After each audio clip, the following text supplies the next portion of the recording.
Yeah. Have you heard of the James Webb before? I've heard of it. I don't. Has it launched? I'm really dumb. It has not. No. We are here to educate. I'm going to be less dumb. Go ahead. So the James Webb Space Telescope is launching in October of 2018, Okay. and it should be getting our first light back sometime in early of 2019. We'll start to get our first real science back in the months that follow. It's launching out of French Guiana on an Ariane 5 rocket, so the Europeans are launching it for us. Oh, okay. Because it is actually such a big telescope. I don't know, we had a picture of the full size model. But the whole thing, this assembly is actually about the size of a tennis court. It's about 3.5 stories tall, with the primary mirror is about 6.5 meters, Wow. so 20 feet. Compared to Hubble, Hubble was what? Hubble was 2.5. Wow, And when it comes to resolving power. yeah, and when it comes to telescopes, bigger is better. More light gathering, more sensitivity. Mm-hmm. Is it going to be optical as well as IR? It is just infrared. Oh, okay. There is a tiny amount of red, like basically we Red get visible? it just barely into the red visible. Okay. But it is predominantly an infrared telescope. And what's its primary mission going to be then? We have 4. Okay. You're asking great questions. I'm a science guy. So we have 4. If you want to avail yourself of our swag, you're it's educational as well. So starting from the bottom, we have planetary systems. So that's studying. Basically, it's doing spectroscopy around the atmospheres of other planets. Over here, we have our exoplanet booths. But the basically, when we go through, when we detect other planets, we're detecting a little dimming of the star's light as the planet passes in front of them. But when that planet passes in front of them, we actually get a little bit of the light. Instead of bouncing off, it passes through the atmosphere and then heads onto Earth. Which means that when we look at that light, we can actually tell what the atmosphere is made of, judging by what has been absorbed, what kinds of light have been absorbed. Spectroscopy. Kind of Spectroscopy, stuff. Yeah. exactly. And James Webb and any infrared instrument is, but James Webb is, I think, the first one that's going to be really good enough to do it. We're actually going to be able to see, and we're going to be able to look for, particularly, the signs for oxygen, which is super exciting for humans, but also since oxygen is such an unstable chemical, it likes to bond with things. It likes to settle. And so if we find oxygen in an atmosphere, that means that some self-sustaining process is keeping it there. Okay. Not saying it's life, but life would be one such self-sustaining process. Some chemical reactions like exactly. that. Yeah, okay. Exactly. Other missions are, we have the birth of protoplanetary stars. So this is, can you see it? Are we good? Is that the Orion Nebula? What nebula is that? I can't recognize. That is Eagle Nebula. Eagle Nebula, okay, yeah. And then the pillars are in the very middle. And so this is optical wavelengths of light. And what you get when you look in the infrared is heat signatures. And this is very tiny for me to do on my phone, but this is all of the information in the infrared that you're missing by not having an infrared camera on a space telescope. Gotcha. So you can learn a lot about these. We can learn a lot about objects in space that we can't learn about with optical telescopes. So for the birth of stars and protoplanetary systems, this is the idea. This is a close-up of the Eagle Nebula. This is the pillars of creation, as they're called.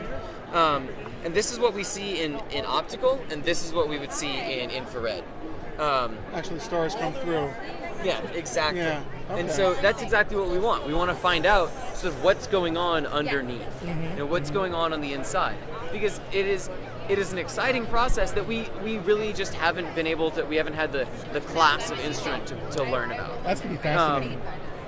So the next one is the assembly of galaxies, and that's the idea that in the early universe there were lots of galaxies sort of crashing into each other and figuring out, sort of before they had settled into either a standard, a regular disk, or sometimes disks smash into each other, and throughout the craziness that ensues, they become elliptical galaxies.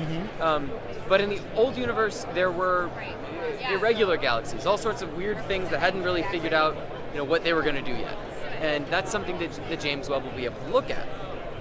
As well as, and this is my favorite one, so I saved it for last. It's called first light. And first light is the idea that after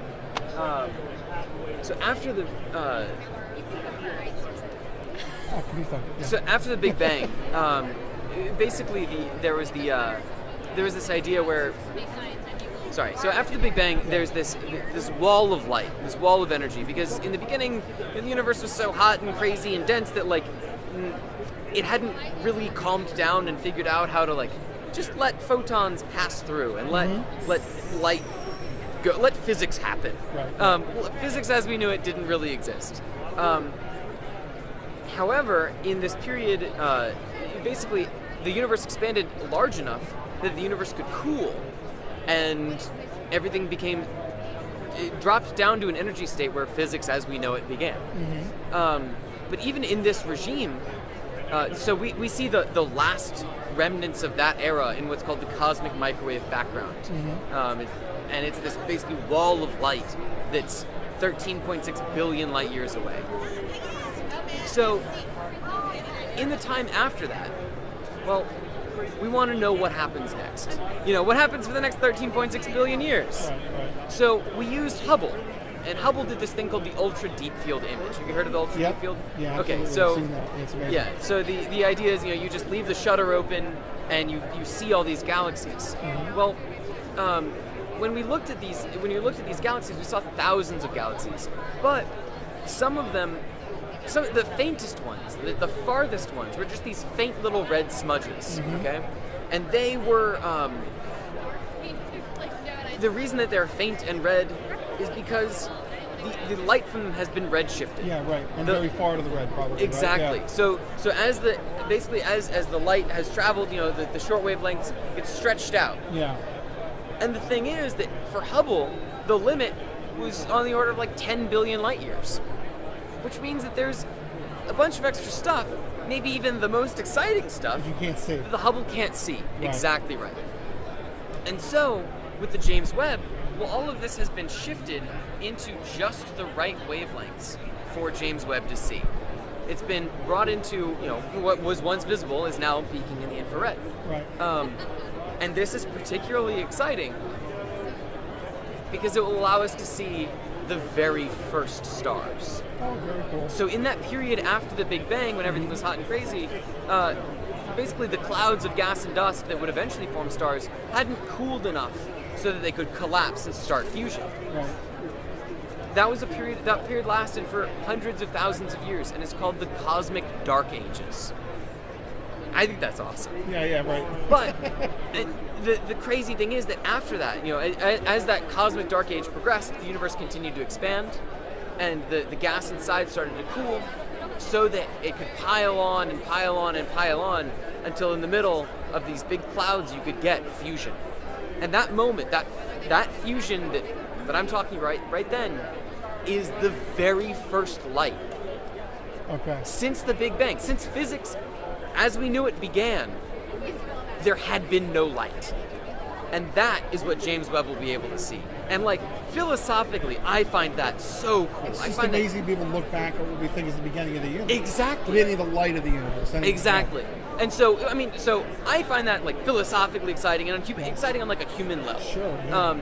But for scientists as well, it's very exciting because we have on the theory side, we have all of these supercomputers that have been running simulations about, all right, well, if you had this mostly even distribution of mass, then what does the universe look like in 300,000 years? And we would love to confirm those supercomputers' visions, but we can't yet because we don't have the deep field images that we want. And so I guarantee you, we'll probably look at, some more exciting topics where, if we look at TRAPPIST-7 with the James Webb, we'll be able to see those exoplanets transiting. And I'm sure they will do that, right off the bat.